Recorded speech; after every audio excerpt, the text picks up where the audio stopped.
Dream Tower. 앞으로 부동산 투자, 앞으로 이것을 활용을 하셔서 투자의 방향을 세우시면 된다.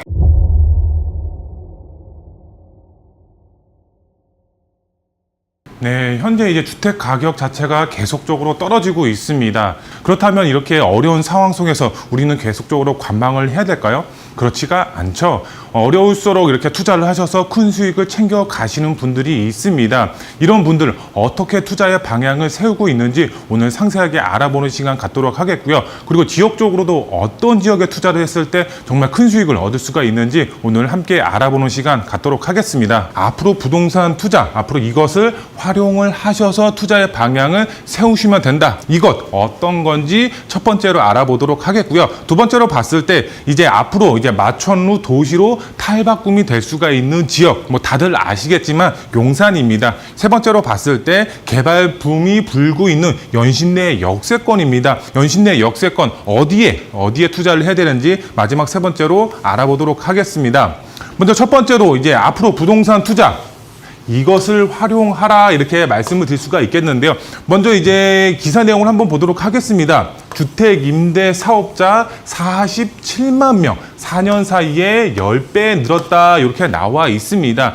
그만큼 주택 임대 사업자 굉장히 수요가 몰리고 있다 이렇게 보시면 될 것 같은데요. 여기 보시면 시도별 주택 임대 사업자 신고 현황이라고 해서 나와 있습니다. 여기 아래 이제 초록색으로 되어 있죠. 초록색으로 이렇게 나와 있는데 증감률이라고 보시면 될 것 같습니다. 최소가 거의 699 그만큼 이제 퍼센테이지로 봤을 때 굉장히 높은 수치를 보이고 있다. 이제 파란색이죠. 파란색 부분이 그 전에 이제 등록한 이제 임대 사업자고 바로 이제 주황색이죠. 주황색으로 표시된 게 이제 신규로 등록한 임대 사업자라고 보시면 될 것 같은데 그만큼 압도적인 수치로 임대 사업자가 증가가 됐다. 지금은 이제 아파트로 이제 임대 사업자 등록이 불가능하죠. 그러면 소형 주택, 오피스텔이라든가 아니면 다세대, 다가구 이런 소형 주택이 말 그대로 등록이 가능합니다. 그러면 이제 주황색으로 표시된 대부분 다 재개발 쪽으로 임대사업자를 등록을 하고 있다. 주택 임대 사업자가 4년 사이에 10배 증가한 것으로 나타났다. 이렇게 나와 있고요. 지난 정부에서 임대사업자 등록을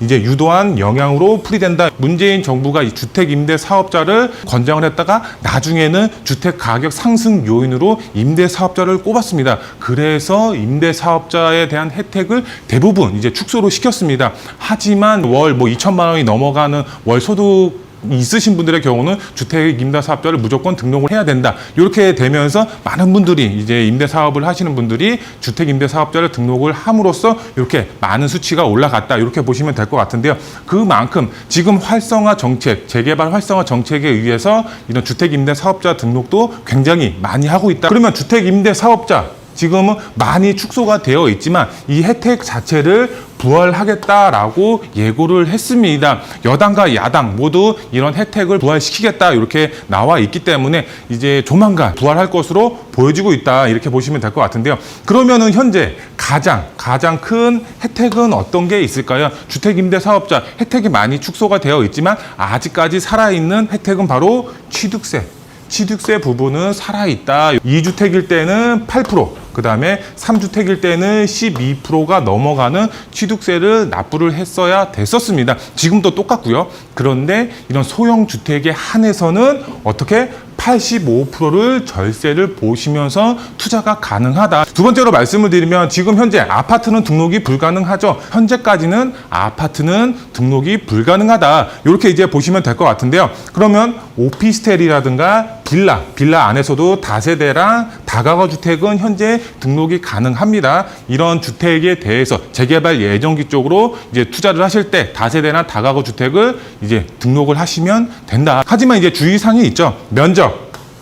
면적이 이제 크면은 등록이 불가능하죠. 그리고 매매가 같은 경우는 6억이 넘어가면 등록이 당연히 불가능하고요. 그 다음에 주택 임대 사업자로서 의무 사항이 있죠. 보증 금액의 이제 5% 상한을 무조건 지켜야 된다든가, 아니면 부기등기를 한다든가, 아니면 표준 임대차 계약서를 작성을 해야 된다든가, 여러 가지 의무 사항이 따라간다. 그렇기 때문에 의무 사항 어떤 것이 있는지 꼭 필수적으로 확인을 하시고 등록을 하셔야 된다. 뭐 어려운 사항은 없습니다. 어려운 사항은 없기 때문에 이제 의무 사항 의무사항을 잘 지키시면 될 것 같고, 의무사항을 못 지켰다 그러면 당연히 과태료가 발생이 됩니다. 그렇기 때문에 의무사항 잘 확인하셔서 지키시면 된다. 그 다음에 이제 세 번째로 봤을 때 재개발 활성화 정책, 바로 정부에서 이제 발표를 했습니다. 얼마 전에 발표를 했는데요. 270만 가구를 전국적으로 공급을 하겠다. 서울 기준으로 봤을 때 서울에만 50만 가구 이상을 공급하겠다. 그만큼 재개발 활성화 정책에 맞춰서 노밀집 지역에 있는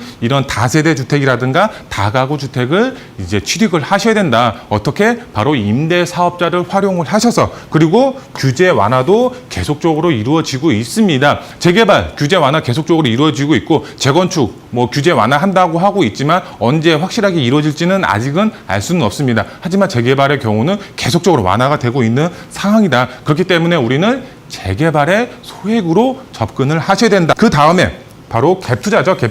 갭투자를 활용을 하시고 주택 임대 사업자를 활용을 하셔라. 지금 현재 부동산 시장을 한번 보게 되면은 금리 인상 정말 이제 무섭죠. 이자 부담이 굉장히 커질 수밖에 없죠. 그렇다면은 이런 주택을 매수하는 수요가 굉장히 떨어질 수밖에 없습니다. 근데 거기에 플러스해서 윤석열 정부가 이제 양도세 중과를 완화를 했습니다. 양도세 중과 완화를 하면 당연히 다주택자 분들은 매물을 시장에 내놓을 수밖에 없겠죠. 그러면은 공급은 돼. 근데 수요는 없어. 당연히 집가는 어떻게 된다? 떨어질 수밖에 없겠죠. 예, 떨어질 수밖에 없습니다. 그런데 이게 1년 한시적이다. 우리가 이제 내년에 금리를 계속적으로 올릴 수는 없겠죠. 금리가 떨어진다라고 했을 때 당연히 투자 수요가 발생이 될 수밖에 없습니다. 그런데 여기에 양도세 중과 완화를 1년 동안 한다고 했기 때문에 내년 5월이면은 끝이 납니다. 그러면은 이런 공급이 되는 다주택자 매물도 당연히 들어갈 수밖에 없겠죠. 그러면은 시장 상황 어떻게 되나요?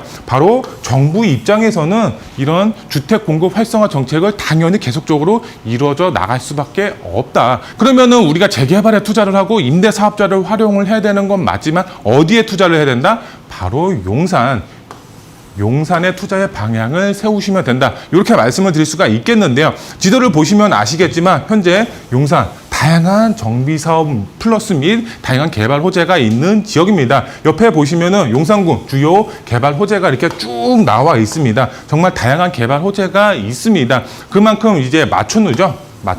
대도시급으로 높은 빌딩이 들어선다라고 이제 표현이 될 정도로 굉장히 큰 변화를 꿈꾸고 있는 지역이 바로 용산 지역이다. 그러면 집가 어떻게 될까요? 개발에 따라서 주변 집가 계속적으로 상승이 될 수밖에 없는 그런 지역으로 변한다. 그러면은 주임사 등록 가능한 매물 가격 자체 제가 몇 억이라고 그랬죠? 바로 6억 이상이 넘어가면 주택임대 사업자가 등록이 불가능합니다. 주택 등록 불가하다 이렇게 보시면 될 것 같은데요.